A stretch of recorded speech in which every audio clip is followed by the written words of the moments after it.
Го следите најновото издание на Дневникот на К1 телевизија. Време е да ги погледнеме најновите информации и настани кои се случуваат во Вардарскот и Квешкиот регион, Македонија, светот и спортот.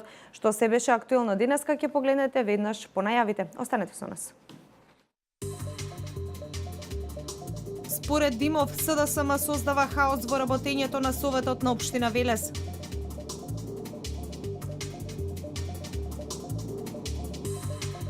При крај подготовките за почетокот на откуп на тутун.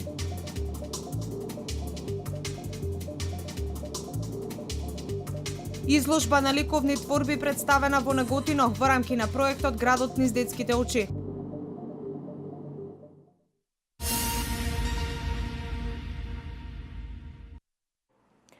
Советникот во Советот на општина Велес на коалицијата предводена од ВМРО ДПМН Ангел Димов упати низа обвинувања до советничкото мнозинство предводено од СДСМ за незаконско и недоволно и непочитувано работење.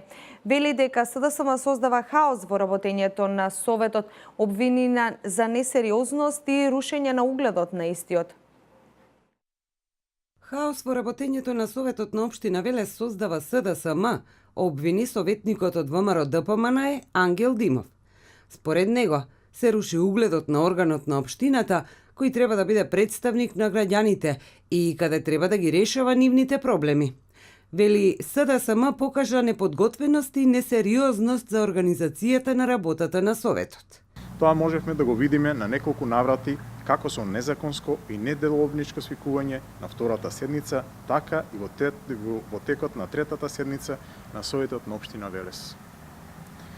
На последната трета седница на Советот на општина Велес, по предлог на Ненад Коцич, го дополни дневниот ред со две нови точки и подосна во текот на расправата, поради недоставување на материјал, предлагачот едната ја повлече. Советничката група на коалицијата предводена од ВМРО ДПМН побарала пауза поради констатирањето дека материјали за дополнителните точки не биле доставени, но председателот на Советот Душко Петров ја продолжил седницата без да бидат доставени истите.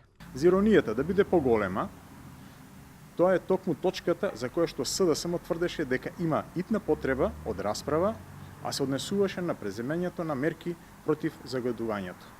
Колку неодговорно и несериозно. Понатаму, дневниот ред, кој првично беше предложен со 9 точки, беше надополнет со нови 30 точки, речисти сите од неодржаната втора седница. Димов истакна дека дополнително биле дадени две паузи од час и половина и од 1 час за дел од одлуките да бидат објавени во службен гласник. Обвини за несериозност на советничкото мнозинство на Советот и запраша дали рушењето на угледот на Советот на општината е причина да не се снимаат седниците.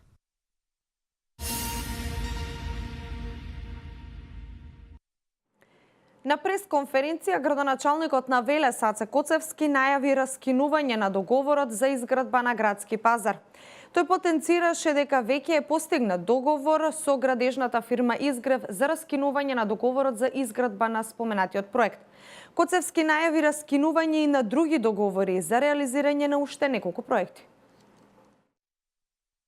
Постигнат е договор со градежната фирма Изгрев за раскинување на договорот за изведување на градежни активности на градски пазар прва фаза, изјави на пресконференција градоначалникот на општина Велес Аце Коцевски. Тој додаде дека ќе биде раскинат и договорот за изведба на кружен тек на сообраќајот кај Панини. Првиот договор е во вредност од 10.344.732 денари, а вториот е во вредност од 1.637.371 денар. Градежната компанија Изгрев се согласи да ја врати првобитната состојба на тротоарот и на нивни трошок, бидејќи противзаконски почнале да ги вадат коцките од тротоарот, да ги вратат бетон коцките, за да биде како што треба Коцевски најави преговори со Делта Пром за раскинување на договорот за изградба на водоводниот систем од Раштани кон Бузалково во вредност од 11 милиони 784.284 денари. Според него, нема логика да се изведува водовод од Раштани до Бузалково. Водата прво треба да се донесе од Велес до Раштани, а потоа до Бузалково. За реализација на овој проект обезбедени се пари од меѓународната заедница, а истиот ќе се реализира во текот на наредната година, рече Коцевски.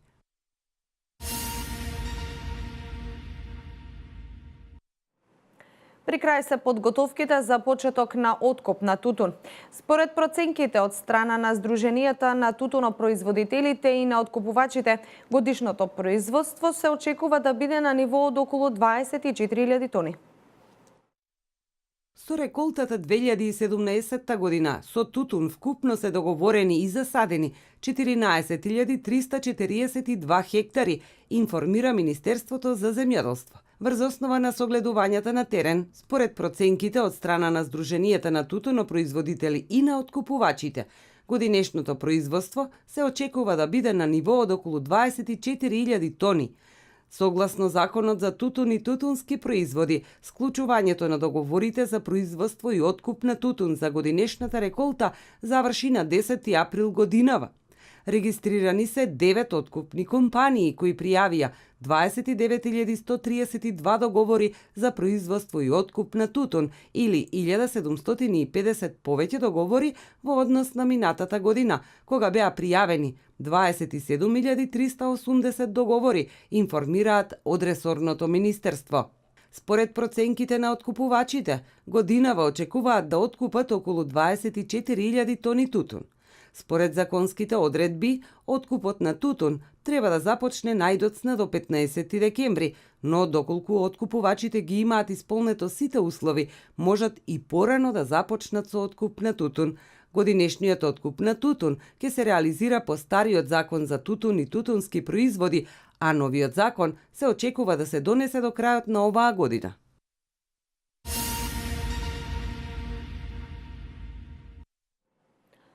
Интернетот се почесто ги заменува маркетите. Според податоците од Државниот завод за статистика, 24,8% од лицата кои постојано употребуваат, односно користат интернет, направиле нарачки, односно купиле стоки или услуги. Најчесто порачките се однесувале на облека и спортска опрема. Интернетот се повеќе ги заменува маркетите. Расте процентот на евидентирани купопродажни активности. Државниот завод за статистика со информација дека 24,8% од лицата кои постојано употребуваат интернет направиле нарачка, односно купиле стока или услуги. Најчесто порачките се однесуваат на облека и спортска опрема. Ова покажува дека трендот на купување преку интернет стигнува и во Македонија. Од каде се направени нарачките, дали од домашни понудувачи или пак од веќе познатите странски веб страни, за сега нема одговор.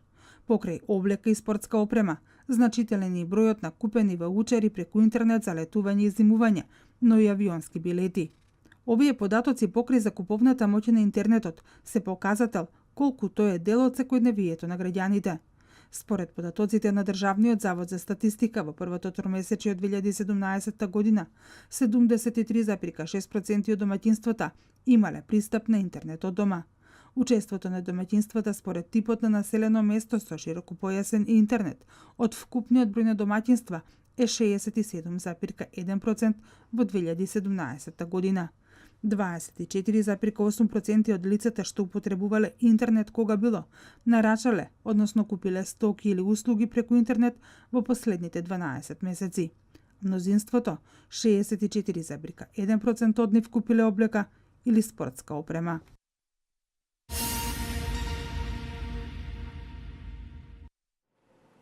Агенцијата за електронски комуникации спроведе анкета која според добиените резултати покажува дека кај повеќе од 1000 испитаници се забележува стагнација на бројот на домаќинства кои поседуваат фиксна телефонска линија. Според анкетата на АЕК, бројот на корисници кои телефонираат од фиксен на фиксен телефон е 55,8%, што е стабилизација од трендот на опаѓање започнат од 2013 година. Бројот на корисници на фиксната телефонија после подолг временски период престана да паѓа. Доказ за ова се и резултатите од анкетата спроведена од страна на Агенцијата за електронски комуникации, која покажува дека кај повеќе од 1000 испитаници се забележува стагнација на бројот на домаќинства кои поседуваат фиксна телефонска линија. Колку и во кои ситуации го користат фиксниот телефон? На овие прашања ги анкетиравме велешани. Повозрасните се за фиксниот, а помладите за мобилниот телефон. Тоа фиксниот го чуваме ради што го знаат сите и не го исклучуваме. А мобилниот е добар, ама многу ни крадат на импулсите. Па исто, и едниот и другиот исто. Која ви е поевтина варијанта? Па сигурно на фиксниот. Може само да ме бараат, а не бара. Има мобил, па Во дамнешните времења многу не оперираат тие фиксни телефони. Сметки прилично големки си ги плаќавме. Кај постарите си се јавувам од фиксниот, кај помладите оти шетаат, се јавувам со мобиле. Да, користам. Колку ви служи? Го користите цело време? Многу малку, многу ретко. Повеќе на мобилните. Мнозинството од корисниците на фиксна телефонија се поспет или 93,6%, што е зголемување во однос на минатата година. Македонски Телеком и понатаму го завзема поголемиот дел од пазарот со 58,5%, иако бележи тренд на благ пад за разлика од 2013 година до сега. Инаку според анкетата на АЕК, бројот на корисници кои телефонираат од фиксен на фиксен телефон е 55,8%, што е стабилизација од трендот на опаѓање започнат од 2013 година.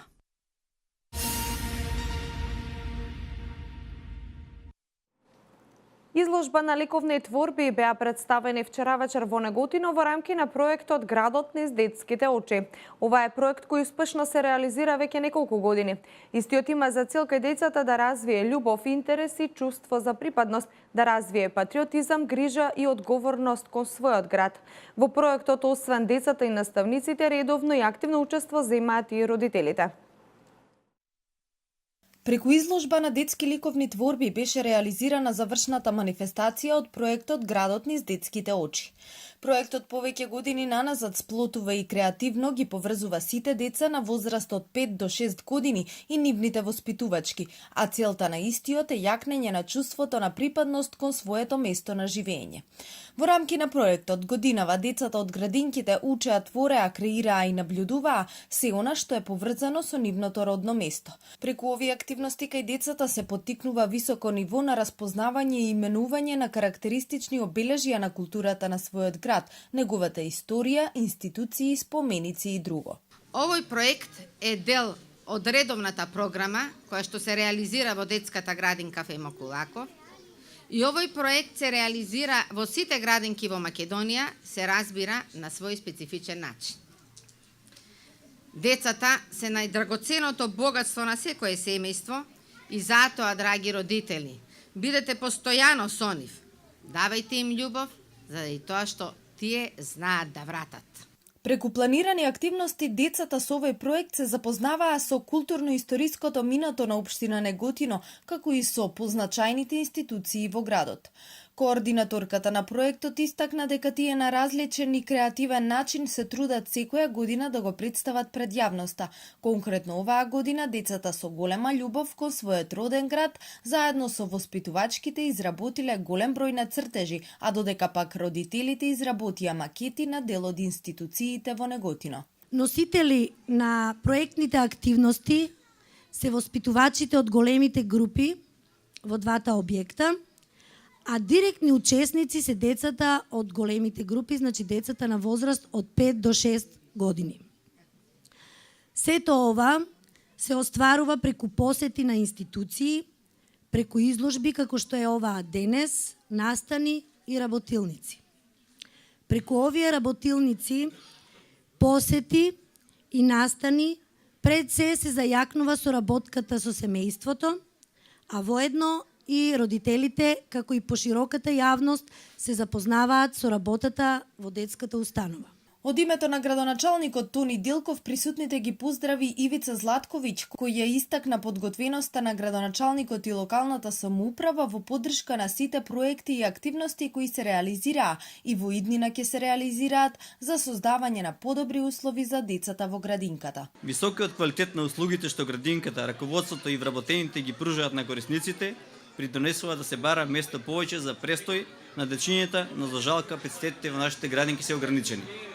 Токму затоа, заложба на градоначалникот Делков е изградба на уште една нова градинка во нашиот град, зашто локалната самоуправа веќе презема активности, а континуирано се остваруваат и контакти со ресорното Министерство за труд и социјална политика. Така што веруваме дека во догледен период Неготин ќе добие уште една детска градинка, со што ќе се одговори на потребите на родителите и сите дечиња ќе бидат згрижени во неа. Градот низ детските очи успешно се реализира повеќе години. Истиот има за цел кај децата да развие љубов, интерес и чувство за припадност, да развие патриотизам, грижа и одговорност кон својот град.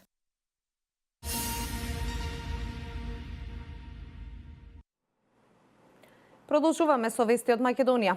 Немаме ништо против политички диалог, но повторување на пржино е непотребно и неприфатливо, велат преку соопштение од ВМРО ДПМН. Тие сметаат дека во секоја држава за значени прашања се води диалог помеѓу партиите, но во рамките на државните институции во моментов не ја гледаат потребата, ниту да ја знае темата за друг вид на средби.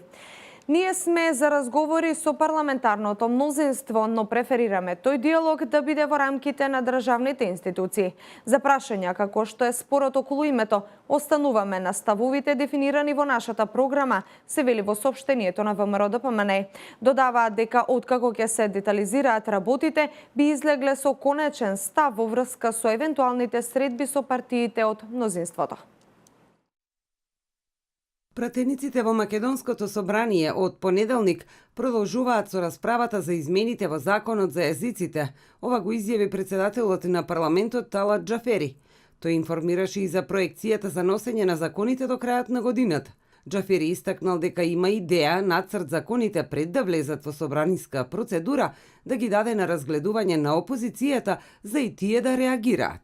Смета дека на тој начин би се постигнал конструктивен пристап во носењето на истите. До крајот на годинава, тоа што може да се предвиди, се седница за избор на нови министри во владата, нов јавен обвинител, ратификација на договорот со Бугарија, зашто не очекува обструкции и годишното обраќање на председателот Ѓорѓе Иванов, истакнал Џафери.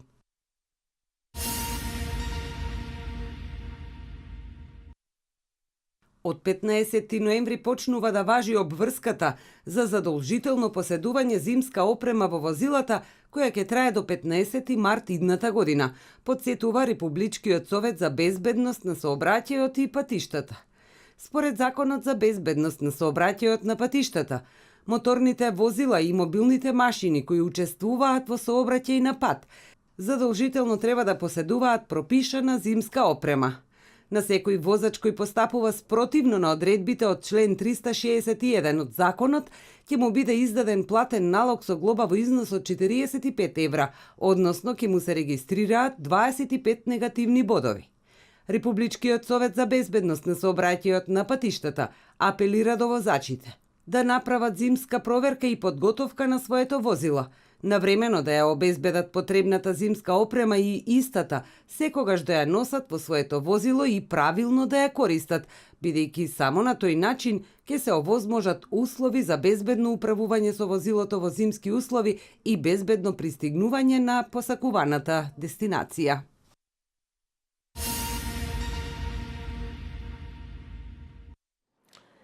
Разрешениот каталунски премиер Карлес Пучдемон во моментов се наоѓа во Брисел, каде што замина откако Каталунија прогласи независност, а Мадрид ја смени каталунската влада. Тој и четворица министри се предадоа во Белгија и беа ослободени еден ден подоцна. Третиран како криминалец, педофил, серијски убиец, тоа е злоставување. Ова е користење на судовите за политички цели. Тоа е закана, бидејќи за делото за кое сум обвинет може да ме затворат за решетки до 30 години. Тоа е лудило, тоа не е правда, тоа е одмазда, изјави Пучдемон за Sky News. Јас не сум бунтовник, немам дух како бунтовниците, ниту сакам да бидам еден од нив. Јас сум многу дисциплиниран, само сакам да го направам тоа што го одобри мојот парламент. Тоа е многу многу нормално, нема ништо бунтовно во тоа, додава Пучдемон. Продолжуваме со вести од светот. Дрон открил нелегална сеча на дрва во заштитената шума Семеник Кел Карасулуи во Романија на границата со Србија. Снимката покажува огромна дупка во заштитената област. Недостасува околу 50 хектари шума на врвот на планината. Романската влада ветила дека ќе се справи со нелегалната сеча. Овој национален парк има една од најголемите недопрени шуми во Европа, а ова лето беше вклучен во листата на светски културни богатства на УНЕСКО. Активисти во романската опозиција со месеци бараат од владата итна акција во врска со паркот Семеник, повикувајќи се на извештаи на локалните шетачи и странски туристи за уништувањето на дрвата. Илегалната сеча на шумата е раширена во Романија. Минатата година имало 26 пријави дневно во просек.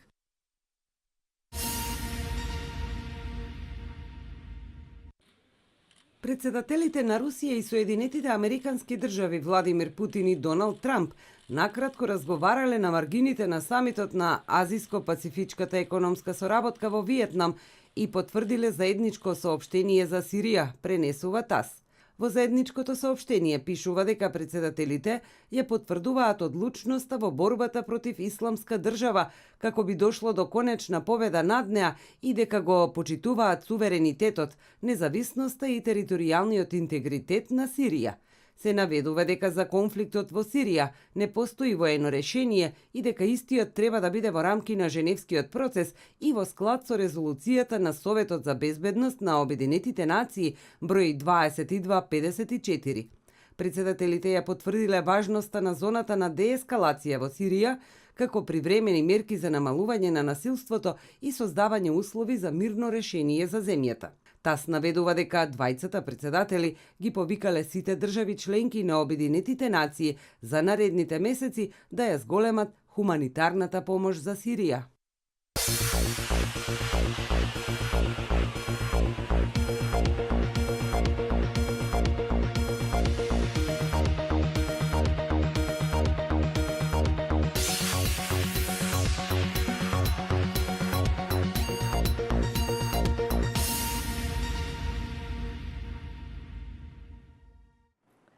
Денеска имавме променливо облачно време со повремени врнежи од дожд и со слаб до умерен југоисточен ветер.